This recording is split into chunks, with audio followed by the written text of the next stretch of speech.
Hello and welcome to Radio Aluna Theater's studio series. I am Beatriz Pisano, the artistic director of Aluna Theater, and I am thrilled to introduce you to these experiments in audio storytelling from some of the most exciting theater artists from our Trans-American community in Canada. This podcast can also be heard in Spanish. You are about to hear Reina, a new work in process created and performed by Augusto Bitter with Josephine.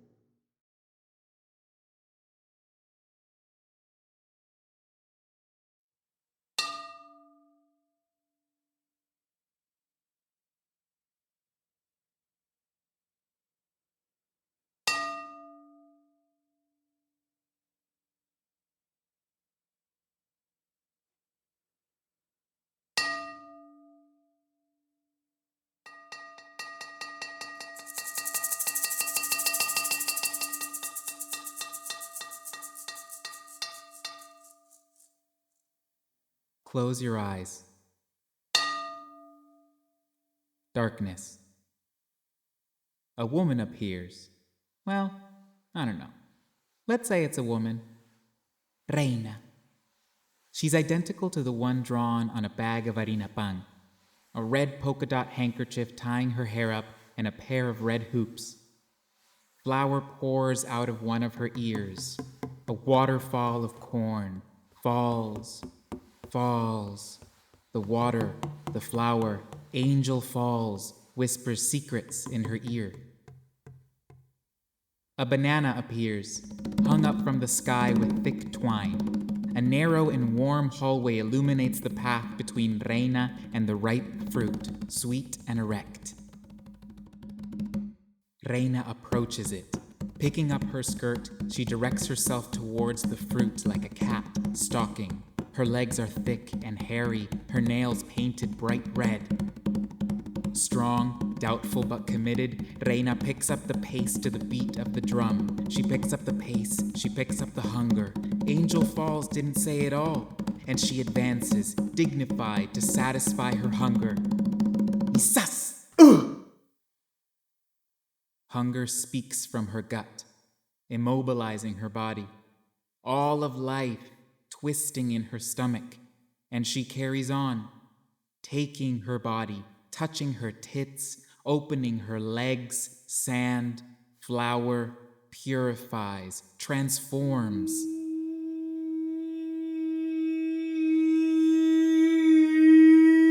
Transforms and repeats again. It goes back and forth, back and forth, back and forth, back and forth, takes a lap around life. You can see her ribs. She gets in line. She's elbowed in the back and she falls. As she rises, she studies, makes arepas, sips soup, makes arepas, puts on makeup. Studies, makes arepas, sips soup, puts on makeup. There she goes. Her jaw flies away, flung far away from her body. Her jaw boomerangs around the world and returns, slapping Reina into reality. Her and her jaw are dislocated. Reina ya llegó, vamos a cocinar. Reina ya llegó, vamos a gozar. Reina ya llegó, vamos a cocinar. Reina ya llegó, vamos a bailar. Desmechando la carne, conversando sabrosito, lo mejor de mis años. Desmechando la carne, conversando sabrosito, lo mejor de mis años. Reina ya llegó, vamos a cocinar.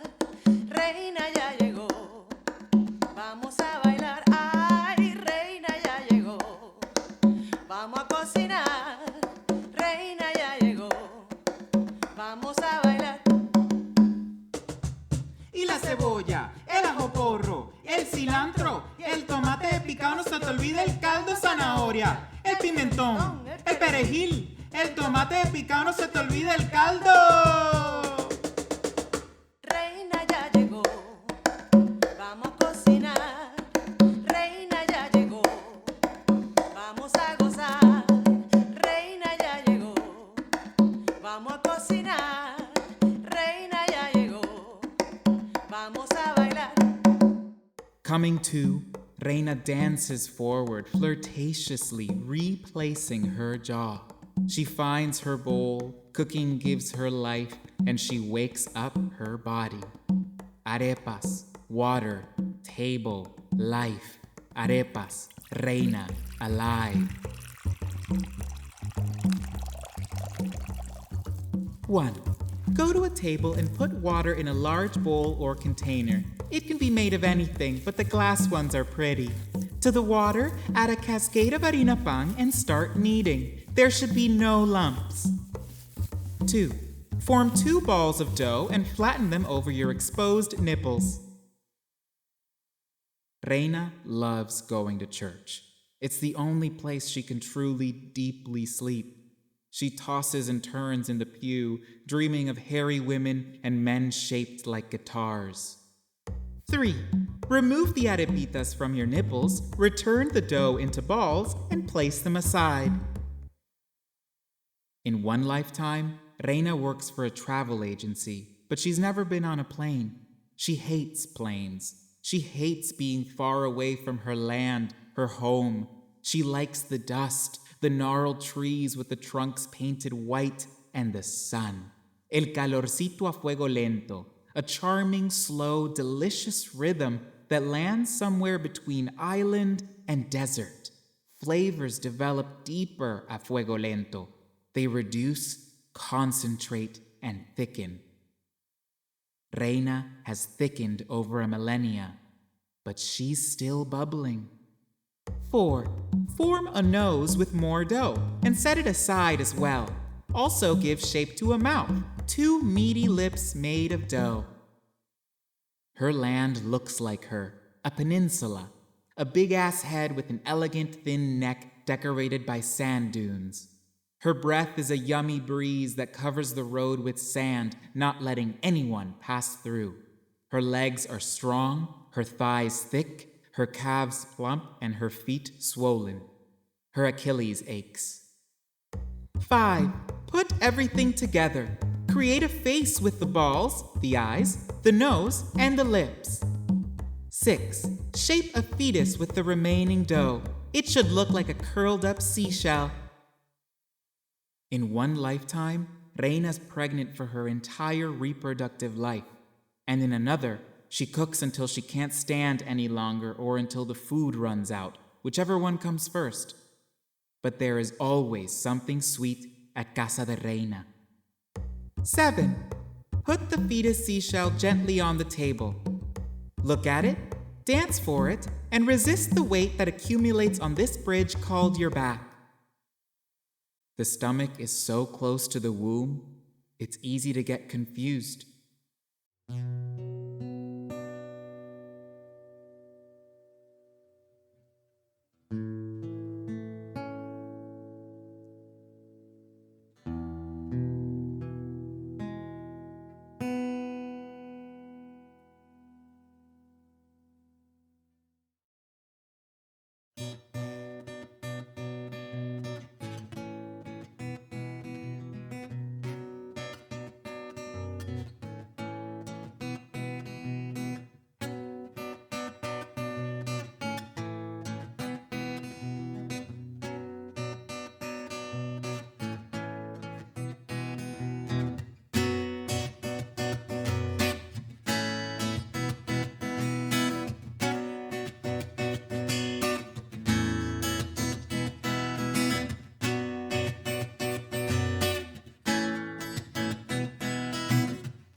Hunger attacks Reina once again.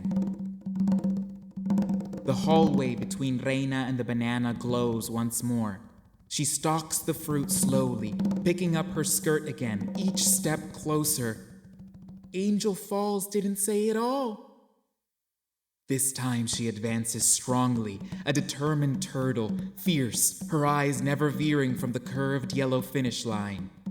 Reina reaches the banana and desperately takes it off the twine. She peels the banana, controlled. She opens her cave of teeth to receive it, the first of her life, the last of her fate, the only one for her hunger. But no. Dignity first. Apologies. Reina eats like a lady, bit by bit, with decency, breaking off pieces with her fingers and shyly covering her mouth when she chews. But who can do all that when you're hungry? Reina timidly rushes to finish the banana, the fountain of youth, love, salvation, like someone who eats in secret.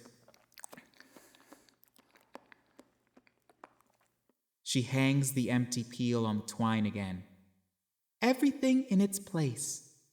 That flaccid peel, used, rocking itself from the sky.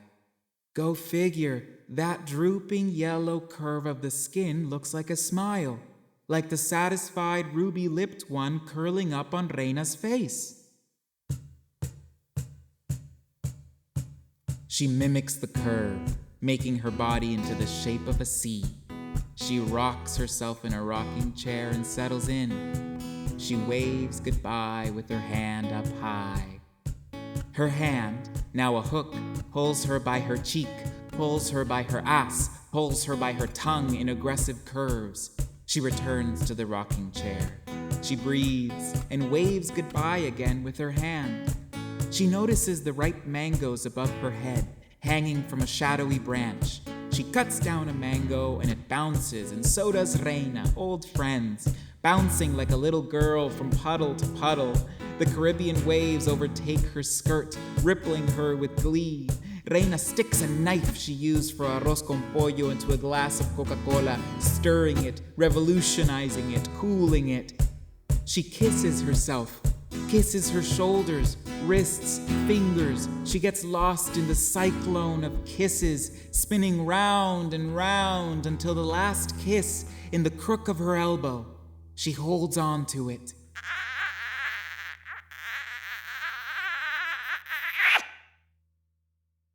And she's still hungry. She strikes a match. The flame turns into a serpent that slithers down her front. The snake bites her stomach or her womb, hard to tell. She rips it out of her body. Reina looks at the bloodied mouth of the serpent and she realizes it's her own hand. She compares it with her other clean hand. She slowly weaves the fingers together. She tries to untangle her braided fingers, but she can't. Light shoots out of her exposed palms like the Sagrado Corazón de... Ya tú sabes.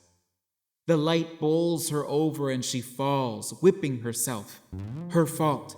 Her fault. Her most grievous fault. The last whip turns her around and all of her lives run her over like a gust of sand. She falls straight back onto the ocean's shore. She slowly takes off her red polka dot handkerchief and the brown pantyhose cap. She dips and washes her long black hair in the water. Upside down, she looks at the underwater world while she washes her hair. She dries it with her skirt as if it were a towel. Reina has many lovers. Her philosophy is basically, let's all fuck. Men, women, neither, both, animals, spirit, plants, the Caribbean Ocean, plátano frito, whatever.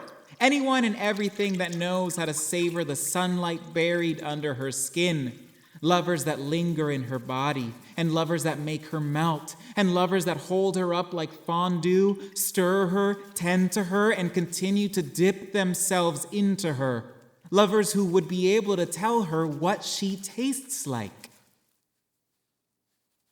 In all of her lives, her lovers recognize Reina's flavor in a heartbeat, except one, Jesús, ese sinvergüenza.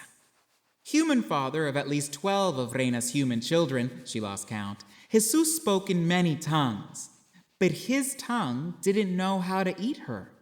He didn't know whether to eat her with his hands, or cut her with a knife, or scoop her up with a spoon. She never asked him if he liked the temperature, like Goldilocks. Did he have to blow her to cool her down? Did his tongue stick to her skin? Did she give him too much sugar? Maybe Reina was just bitter, not a flavor everyone likes. It's right along the back of the tongue. He'd have to reach his tongue way back there to taste her. And he did. He tasted all of her. He didn't know how to eat her, but he tried. Reina constantly asked herself, did he need more? Did I give him itis? Maybe I'm like a tiramisu or a marquesa. You need to leave me in the fridge for days. The longer you wait, the better I taste. And you can eat me right from the Tupperware with a spoon. I'm irresistible. I'm an ancient recipe that's lost its origin. But she burnt his tongue too many times. He bit the inside of his cheek when he chewed on her. She avoided his molars, dodged his incisors, hung on to his uvula. She swung back and forth, back and forth, back and forth. She could see down his esophagus. She wondered if she could jump into that darkness, but the gap in his teeth was an open window. She swung back and forth, back and forth, back and forth, deciding whether to jump through and escape. He spat her out before she could try. He took a napkin and guided her bolus out of his mouth, wrapped her up so no one saw her disfigurement, and tucked her under his plate. He liked the taste after all, but the texture was off.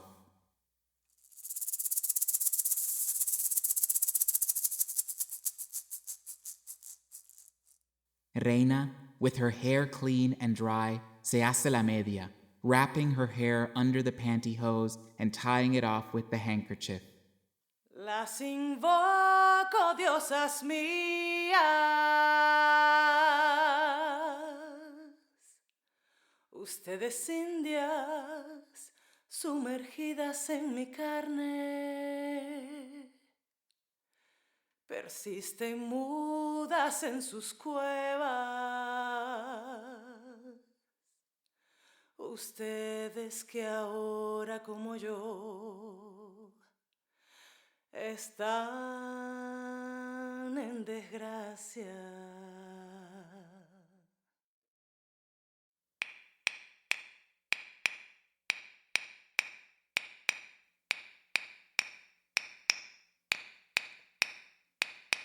Ana Olson, Aina Garten, Rachel Ray and Paula Dean, la negra Ramonita Nela y la señora Leida. Ana Olson, Aina Garten, Rachel Ray and Paula Dean, la negra Ramonita Nela y la señora Leida. Las invoco, diosas mías, sumergidas en mi carne. Las invoco, diosas mías, sumergidas en mi carne.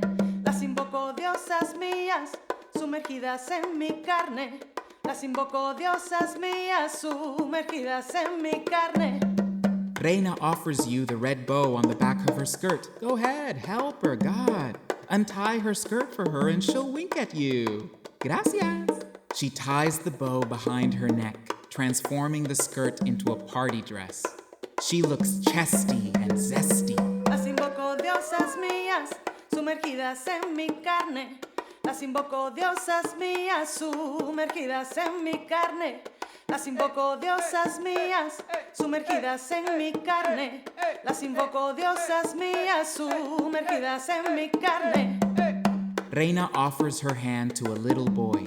He gets up and they dance in the center of a circle of empty chairs. Reina tries to hug him, but he disappears. It's time.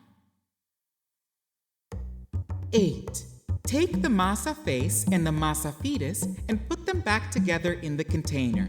Knead a bit, adding a little water to soften the dough, and dump it out into a little white mountain on the table. Decorate it however you want, but decorate it. Put a candle on it and you'll have a birthday cake fit for a queen. 9. Turn off the lights and approach the table. If you smoke or you have a lighter, give it to me please so I can turn on the candle. 10. We sing together, illuminated by the flame. Ay, qué noche tan preciosa. Es la noche de tu día.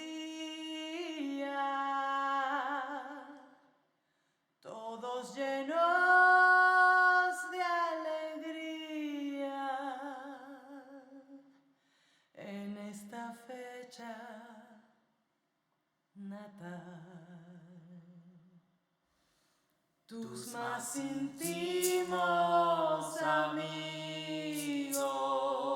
y enemigos esta noche te acompañan, tomando caña, te saludan y desean tremenda pea mundo de felicidad. Yo por mi parte deseo, lleno de luz este día, todos llenos de alegría, en esta fecha natal, fatal, y que esta luna plateada brille su luz para ti, para mí. Ruego a Dios porque pases la noche haciendo pipí con los pañales que te di que los compré en el San Bill y me costaron 30,000 con mi tarjeta mercantil. ¡Bien!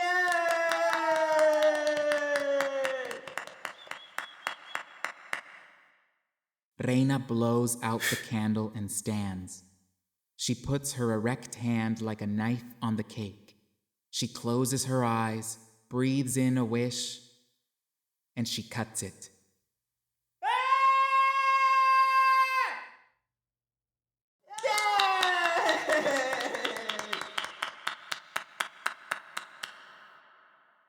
Open your eyes.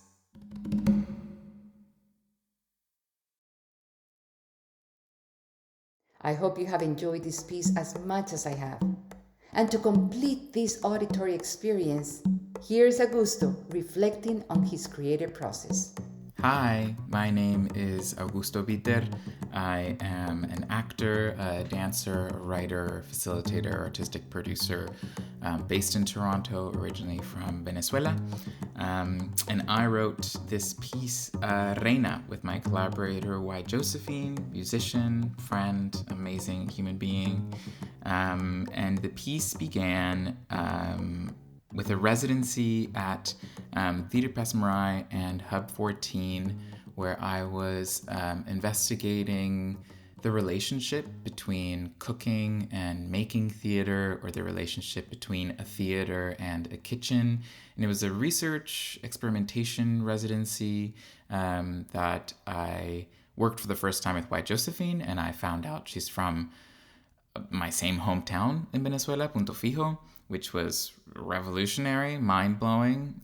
In the 15 years that I've lived in Canada, I haven't, as an adult, independently, I haven't met someone from my hometown who also isn't involved in the oil industry like my parents and all of their friends. So that was fascinating. And I also worked with Liz Peterson, whose work I admire and whose mind I admire. And I was right. She's awesome. At around the same time, I decided to, for Halloween that year, decided to dress up like the woman on the bag of Harina Pan. And I was dating this makeup artist at the time, Yoni. Hope you're well, wherever you're at. I miss you. No, I'm just kidding. And I noticed when I got into this drag for this iteration of Reina, that I started getting a lot of ideas and this voice in my head and images, and this kind of spirit overtook me for this evening, which is the beauty of costume and Halloween and drag. And it's definitely moved beyond that. It's not as draggy as that. But the piece continued through a residency at Aluna, which started last November. So it's been through a whole year, and also through the RBC Emerging Creators residency at Canadian Stage, where we got to present the piece in Toronto right before the pandemic happened.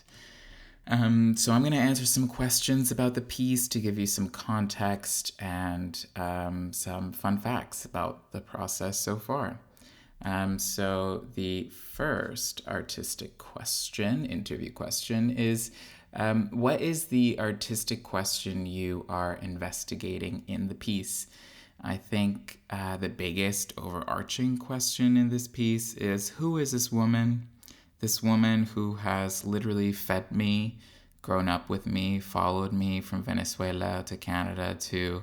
I've traveled and I've taken arinapang in my suitcase to make it wherever I am because it's so easy. All you have to do is add water. So she's been a companion and a mother and a sister and a friend and a girlfriend and a lover and a chef and everything. So I'm so... I think she's gorgeous, and I think I'm so close to her, like I think so many Venezuelan people are, and I wanted to explore who that is. A big question I also have, which is rooted in that first residency I had, is how to recreate the atmosphere of sharing a meal with someone, which is so intimate and immediate. And we've tried to approximate that in the live version by working in the round, working in an oval of chairs, so everybody is together in this circular community. And a lot of the choreography, the poems, the writing is inspired by or has to do with circles and ovals and curves, waves, dunes, things like that. And yeah, as I mentioned, the choreography, a lot of this is how to express these ideas with my body and movement, because I find that my best work, my most personal, my most vulnerable work comes from my body. And I want to try to move away from the dominance of text in North America, or specifically in Toronto. Yeah. So next question is, what work are you continuing with Reina? Is there a theme evolving in your work? Yes, there is, honey. My work usually revolves around themes of queerness and race in relation to my cultural and personal memory. I've always been focused on my body. At least the training that I've pursued has been very distinctly physical theater on purpose. And that is because although I work bilingually in English and Spanish, and I'm working towards working more in Spanish for sure, I'm also still so interested in working with my body and dance and movement, because it is a way to decolonize my practice and my work. It's an attempt to do that. If there are parts of my body, my spirit, my ancestry that are not Western or colonial, then they must be stuck somewhere in there. And I think the only way to access that and express that is through the body itself. And the body knows a lot of stuff that the mind doesn't necessarily. And that's super interesting to me. And that is a universal language as well. It can be people from any language and any culture will respond to movement, because that's how we all started. We moved before we learned how to speak. And I think that's a big part of this.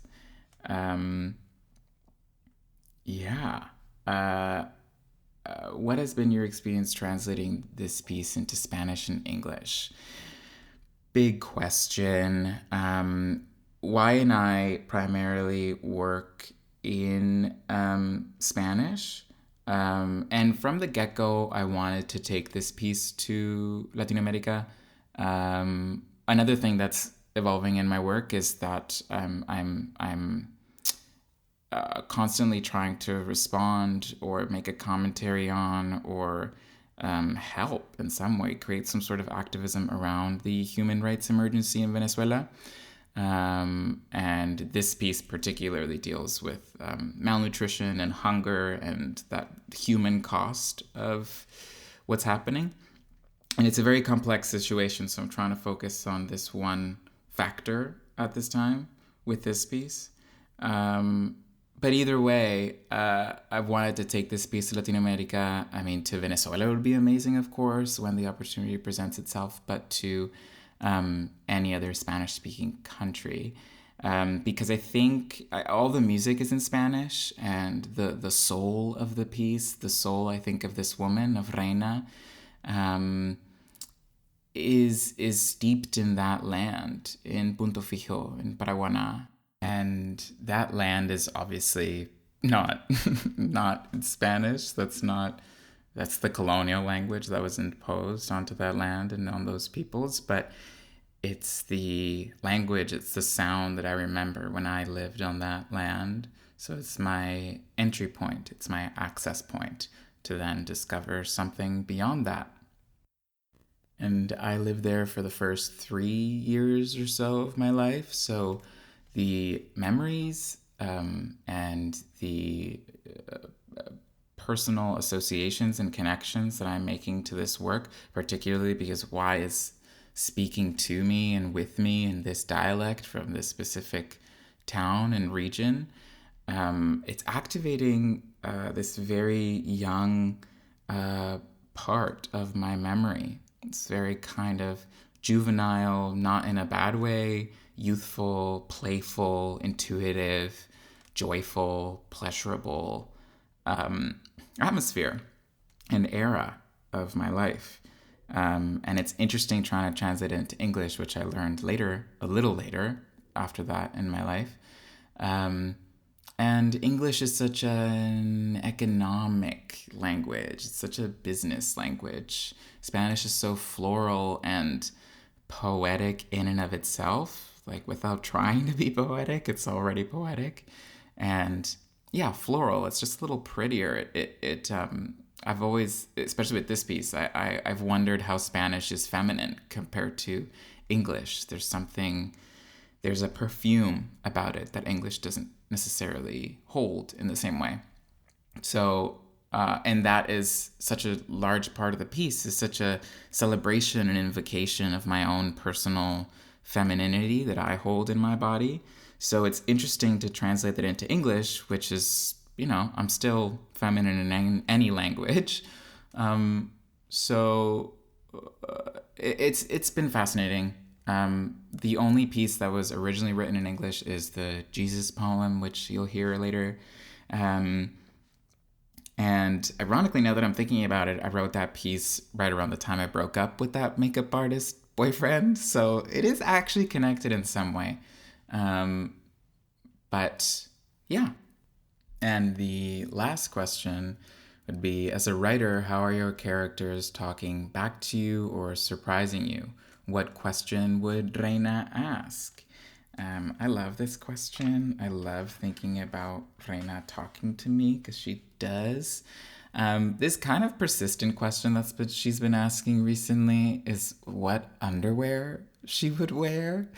So I've spent a lot of time on some lingerie websites recently, which I am not complaining about. And whatever Reina won't wear, I am sure I will wear myself. So it's been a lovely question to try and answer. But I think it also points to what does she look like in solitude. There's something very desolate and ghost towny and slow about Punto Fijo, about that land itself. So I'm wondering, who is she when she's not this glamorous, beautiful makeup being? What does she look like? How does she move? What does she do? And think bigger, how do I reconcile that glam Reina with the real life, modest, Catholic, hardworking women that raised me, that this piece is inspired by, and in many ways is about the Reinas of my life. Thank you for listening to Radio Aluna Theatre's studio series. Reina's development has been supported by Cristina Castrillo and Bruna Gusberti at Teatro delle Radici, Clarence Gross, Big Current Performing Arts, Canadian Stage, and Aluna Theatre. This recording was produced by Aluna Theatre at our studio in Toronto. Reina was written, performed, and directed by Augusto Bitter. Music written and performed by Josephine. Sound engineer Steph Raposo. Editing and sound design by Miquelon Rodriguez, assisted by Lucia Linares. Head of production, Mónica Garrido. Script coordination, Camila Diaz Varela.